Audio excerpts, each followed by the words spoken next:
నమస్తే. మాజీ మంత్రి స్వర్గీయ డాక్టర్ రాజశేఖర రెడ్డి గారి సోదరుడు, మాజీ ముఖ్యమంత్రి జగన్మోహన్ రెడ్డి గారి బాబాయ్ వైఎస్ వివేకానంద రెడ్డి గారి హత్యా ఉదంతం మనందరం చూసాం. అది ఆల్మోస్ట్ 2018 మార్చిలో ఎప్పుడో జరిగిన ఉదంతం అనుకుంటా. సో అది బాబాయ్ చనిపోవడము, తర్వాత అప్పటికే బాబాయ్ గారికి కడప సీట్ ఇస్తారని అనుకోవడము, రకరకాల వార్తలు. ఎందుకంటే ఇదే వైఎస్ వివేకానంద రెడ్డి గారు కాంగ్రెస్లోనూ ఉన్నారు. దానివల్ల ఒకసారి జగన్మోహన్ రెడ్డి గారిని విజయమ్మ గారిని కలవడానికి వెళ్ళినప్పుడు తోటి కార్యకర్తలు మీరేంటి ఇంకా కాంగ్రెస్లో ఉన్నారు, అబ్బాయికి సపోర్ట్గా రావాలి కదా అన్నప్పుడు కారు ముట్టడించి నేను కారు బయటకు వచ్చి తొడకొట్టి మేసం మెలేసి వివేకానంద రెడ్డి గారు వార్నింగ్ ఇచ్చే సన్నివేశాలు మనం కొన్ని చూసాం, అంటే అప్పటి వార్తల్లో.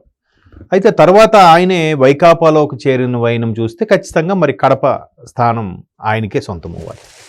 అయితే ఆయన హత్య గావించబడిన తర్వాత ఇది ఎప్పటి నుంచో ఆరోపణలు ఎదుర్కొంటున్న ప్రస్తుత కడప ఎంపీ అవినాష్ రెడ్డి గారు ఆరోపణలు ఎదుర్కొంటున్నారు. ఆయన తండ్రి అలాగే అరెస్ట్ అవ్వడం అన్నీ చూసాము. అవినాష్ రెడ్డి గారు అరెస్ట్ అవుతారనేసరికి ఆ తల్లిగారికి బాగోలేదని చెప్పి హాస్పిటల్ చుట్టూ కార్యకర్తలు మోహరించి, తల్లిగారు బాగోలేకపోతే చుట్టూ కార్యకర్తలు ఏం చేస్తారు, నాయకుడు బాగోలేకపోతే చుట్టూ కార్యకర్తలు చేరి హడావిడి చేస్తారు. కానీ తల్లిగారు బాగోలేకపోతే చేయడం ఏంటి అంటే, ఎక్కడ అరెస్ట్ అయితే రెడీగా ఆ టీము ఆ బ్యాచ్ ఉంటుంది కదా, చూసారు అదేదో సినిమాలు అంటారు, ఇద్దరు కొట్టుకుంటే 100 మంది కొట్టుకుంటే దొమ్మి కేసు అయ్యిద్ది, 1000 మంది కొట్టుకుంటే ఏమైద్దిరా అన్నట్టు.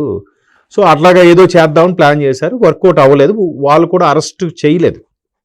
సో ఇది అప్పటి నుంచి నడుస్తున్న వ్యవహారం. 19లో గవర్నమెంట్ వచ్చింది. నిజంగా వివేకానంద రెడ్డి గారిని హత్య చేసేంత దమ్ము ధైర్యం ఎవరికి ఉంటుందండి?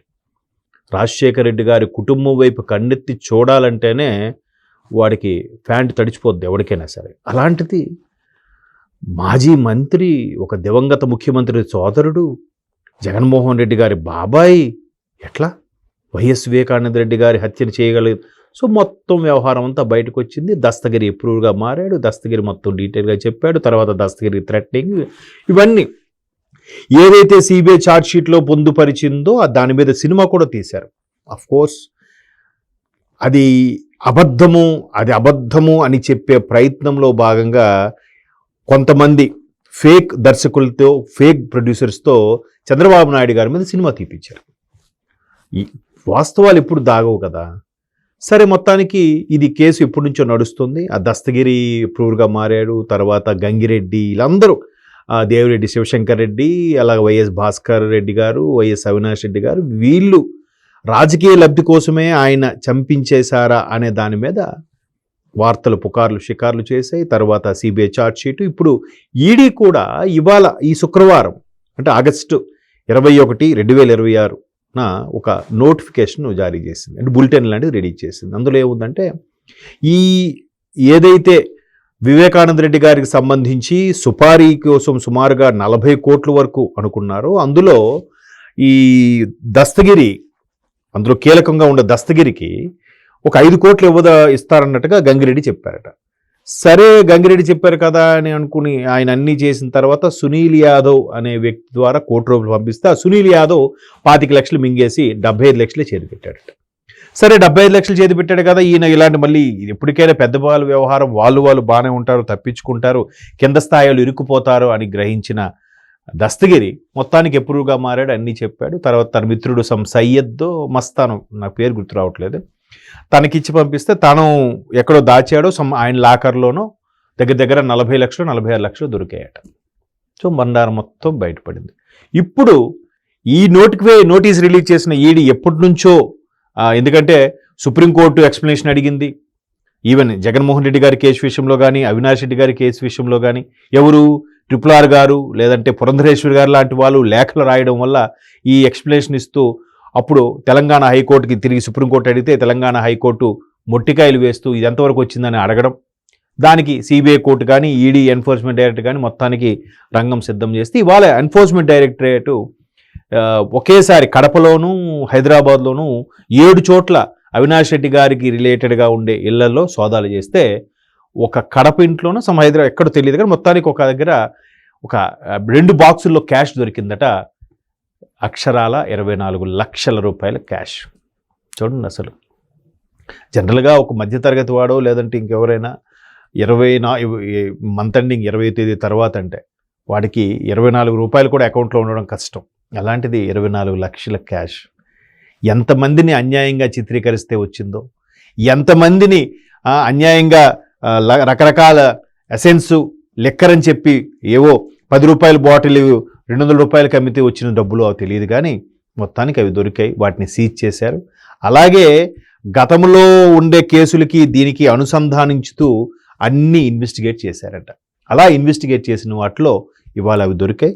తర్వాత ఈ వ్యవహారంలో భాస్కర్ రెడ్డి గారు కానీ, అలాగే దేవిరెడ్డి శివశంకర్ రెడ్డి గారు కానీ, గంగిరెడ్డి, వీళ్ళందరూ కూడా ఆరోపణలు కేసుల వ్యవహారంలో కొంతమంది బెయిల్ మీద బయటకు వచ్చిన వాళ్ళు ఉంటే, కొంతమంది ఇంకా బెయిల్ కోసం పరితపిస్తున్నారు.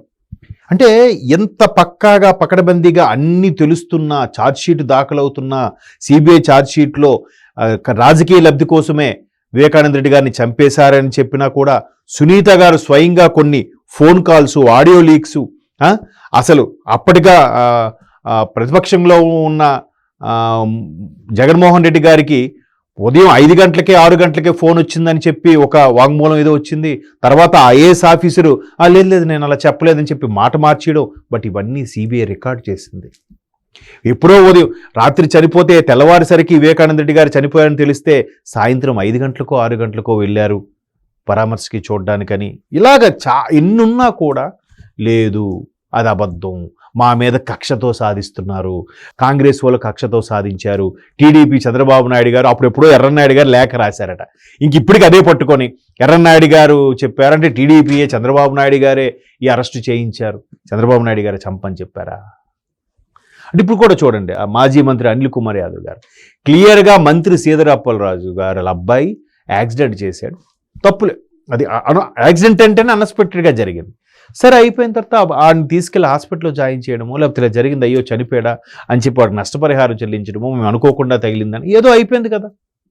దాన్ని వెంటనే వాళ్ళ అబ్బాయిని మార్చి కేసును మాఫీ చేసే ప్రయత్నం చేస్తే అది నేరాన్ని దాచినట్టే కదా. మరి అదే కదా అరెస్ట్ చేశారు శ్రీధర్ అప్పలరాజు. ఈ అనిల్ కుమార్ యాదవ్ అనే మాజీ మంత్రి ప్రెస్ మీట్ పెట్టి మరీ చెప్తున్నాడు, అదేం కాదు, అది కక్ష సాధింపు అంట. అంటే ఇంకా వాళ్ళు ఫాలో అయ్యే కొన్ని గొర్రెలు ఉన్నాయి కదా, ఆ గొర్రెలకి లేదు అది మసిపూసి మారేడికాయ చేసేసే ప్రయత్నం చేస్తున్నారు. ఒక్కసారి చదువుకున్నాడు ఎవడైనా మనసు పెట్టి ఆలోచిస్తే వాస్తవం తెలుస్తుంది. ఎలా అడిగితే ఏమంటున్నారు, ఎవడు తప్పు చేయలేదు, ఎవడు నేరం చేయలేదు, ప్రూవ్ చేయండి, లోపలయ్యండి. వివేకానంద రెడ్డి గారిని నిజంగా ప్రతిపక్ష హోదాలో ఉండే వాళ్ళు చనిపోతే 19లో గవర్నమెంట్ వచ్చిందిగా, 5 ఏళ్ళు మీరేం చేశారు? ఆ కోడికత్తి సీన్ నిజంగా మీ మీద హత్యా ప్రయత్నం చేస్తే వాడి శిక్షణ వేయండి, బయటకైనా వదలండి. ఏం చేశారా? మళ్ళీ కూటమి ప్రభుత్వం వచ్చా కదా పాపం కోడికత్తి సీన్ బయటకు వచ్చింది. ఇంకా చూడరా, వినరా, ఏమంటే రాజకీయాలు ఇంతే అనేస్తారు. రాజకీయాలు అంతే కాదు, కొన్ని వాస్తవం ఒప్పుకోవాలి. ఎప్పటికైనా నేరం చేసేవాడికి ఒక పనిష్మెంటు, ఖచ్చితంగా ఒక క్లూయేని వదులుతాడు, దానికి తగ్గట్టుగా శిక్ష అనుభవించాల్సిందే.